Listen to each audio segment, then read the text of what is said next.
And one cold winter morning, the train finally brought him home. That scar, it's a reminder of love, betrayal, and the woman who saved my soul. She had nowhere to go,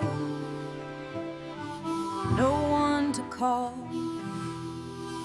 The morning sun barely touched the dusty streets of Willow Creek when the church bells started ringing in a way nobody wanted to hear. It was not Sunday.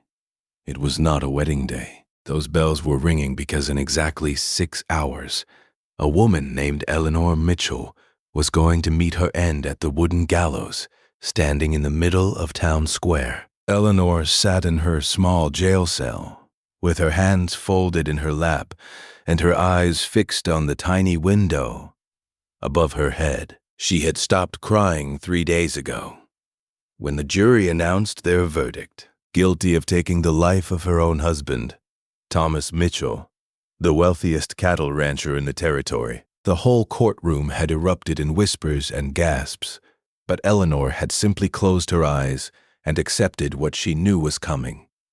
She was innocent. She knew it in her heart, in her soul, in every breath she took. But nobody believed her. Not the sheriff, not the judge, not even her own sister who sat in the front row of the courtroom and refused to meet her eyes. The evidence was too strong, they said. Thomas was found in his own barn with a wound that could only have come from someone close to him. His will left everything to Eleanor. She had motive. She had opportunity, and she had no way to prove otherwise. The sound of boots on wooden floors made Eleanor look up. Sheriff Warren Dockery stood outside her cell with a plate of food in his weathered hands. He was not a cruel man, just a tired one. He had been sheriff for 22 years and had seen enough tragedy to last several lifetimes. "Brought you some breakfast," he said quietly, sliding the plate through the small opening at the bottom of the iron bars. Patterson made it herself. Said every soul deserves a proper meal. Eleanor looked at the plate, but made no move to take it. "Sheriff, I did not hurt my husband. I know you have heard me say it 100 times, but I need to say it again. I love Thomas. I would never." The sheriff held up his hand and shook his head slowly. Mrs. Head slowly. "Mrs. Mitchell, I am not the one you need to convince." The judge made his decision. The law is the law. He walked away without another word, and Eleanor felt the last bit of hope drain from her body like water through a cracked cup. 3 miles outside of town, a rider moved steadily along the dirt road leading to Willow Creek. His name was Samuel Graves, and he had been riding for 6 days straight, with barely any sleep, and only enough food to keep himself upright in the saddle. His horse, a brown mare named Bonnie, was tired but loyal, carrying him forward with the same determination that burned in his chest. Samuel was not from these parts. He had grown up on a small ranch near the Colorado border, learned to rope cattle before he could read properly, and spent most of his adult years working as a ranch hand for anyone who needed honest help. He was quiet by nature, kept to himself, and had never been the type to get involved in other people's business. But 3 weeks ago, something changed. He had been passing through a town called Red Bluff when he overheard 2 men talking in a saloon about a rancher named Thomas Mitchell, who had been found lifeless in his barn. The men were laughing, saying how lucky it was that the widow would take the blame, and nobody would ever look their way. Samuel had frozen in his seat, his drink untouched, his heart pounding. He recognized one of the men, Billy Carson, a low-life gambler who owed money to half the territory and had been known to do terrible things when his debts got too high. Samuel had worked with Billy years ago on a cattle drive and knew exactly what kind of man he was. The kind who smiled at your face while planning your downfall. Samuel had followed the men carefully, keeping his distance but watching their every move. He saw them counting money that looked too fresh and too plentiful for men like them to have earned honestly. He heard them talking about how they had set up the whole thing, waited for Thomas Mitchell to be alone in his barn, and made it look like something his wife had done. They had planned it all. They had known Thomas kept large sums of money hidden in his barn. They had known Eleanor would be the first suspect, and they had left just enough evidence to make sure she would never be able to defend herself. Samuel knew he had to do something. He was not a hero. He was just a simple cowboy, with dirt under his fingernails and holes in his boots. But he could not let an innocent woman pay the price for another man's crime. It went against everything his mother had taught him before she passed, everything his father had shown him about standing up for what was right, even when it was hard. So he rode. He rode through rain and wind and scorching sun. He rode until his body ached and his eyes burned from lack of sleep. And now, as the town of Willow Creek came into view, he pushed Bonnie just a little harder, praying he was not too late. The town square was already filling with people when Samuel arrived. He could see the gallows standing like a dark promise in the center of everything, its wooden frame casting a long shadow across the ground. People were gathering, some looking curious, others looking sad, and a few looking far too eager for what was about to happen. Samuel tied Bonnie to a post outside the general store and pushed his way through the crowd toward the sheriff's office. His heart was pounding so hard. He could hear it in his ears. His hands were shaking, but his resolve was iron. He burst through the door of the sheriff's office and found Sheriff Dockery sitting at his desk with a cup of coffee that had long gone cold. The sheriff looked up with tired eyes that had seen too many dramatic entrances to be surprised anymore. "Can I help you, stranger?" "You have to stop the hanging," Samuel said, his voice breathless but steady. "The woman you have locked up is innocent. I have proof." The sheriff leaned back in his chair and studied Samuel with the careful gaze of a man who had heard every lie and excuse imaginable. "That is a bold claim, son. You want to tell me who you are and why I should believe a word you say." Samuel reached into his jacket and pulled out a leather pouch. Inside were several items he had collected over the past 3 weeks.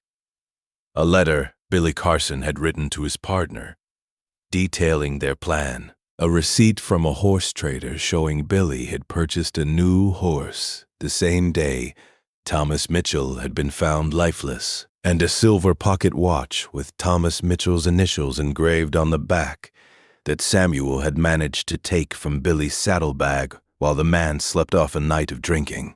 "My name is Samuel Graves.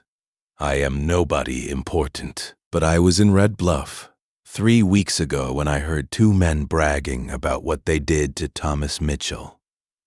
One of them is Billy Carson. I followed them, gathered what evidence I could, and rode here as fast as possible. That woman did not hurt her husband. These men did." Sheriff Dockery took the items slowly, examining each one with growing disbelief in his eyes. The letter was damning enough on its own, written in Billy's own hand, describing exactly how they had planned the crime and framed Eleanor. The pocket watch was something Thomas Mitchell had been known to carry everywhere. It had been missing from the scene, and everyone assumed Eleanor had hidden it.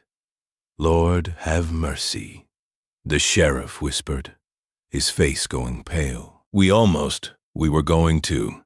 He could not finish the sentence. He did not need to. They both knew exactly what had almost happened. Within the hour, the hanging was called off. The crowd that had gathered in the square watched in stunned silence as Sheriff Dockery personally unlocked Eleanor's cell and told her she was free. She could not speak. She could not move. She simply stood there with tears streaming down her face as the weight of the past month slowly lifted from her shoulders. When she finally stepped outside into the sunlight, she saw a stranger standing near the doorway. He was tall and weathered, with kind eyes and dust on his clothes. He held his hat in his hands and looked at her like he was not quite sure what to say. "You saved my life," Eleanor said softly, her voice barely above a whisper. "I do not even know your name." "Samuel," he replied simply. "Samuel Graves. And I did not do anything special, ma'am. I just did what anyone should have done."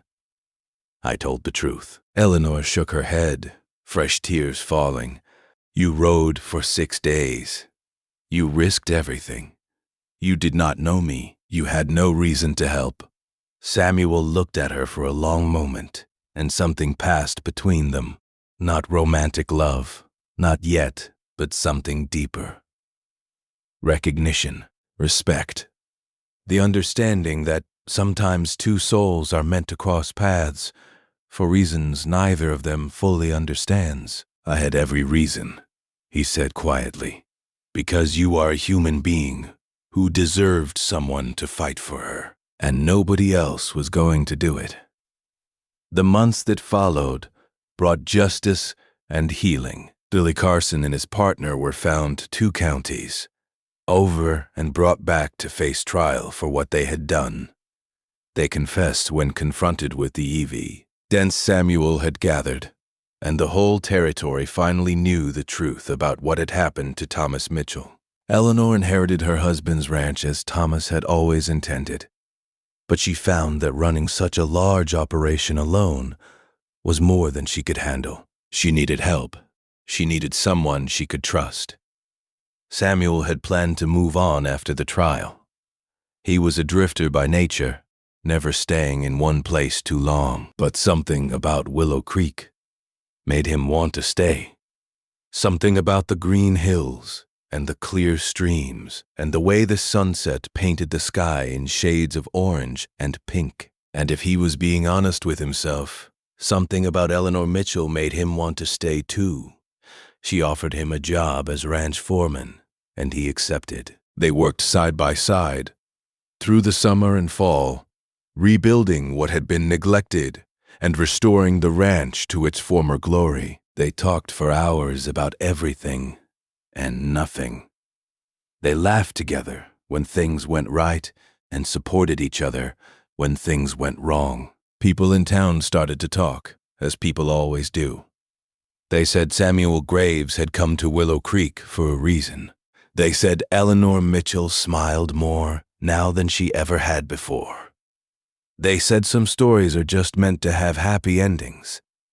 On a cool autumn evening.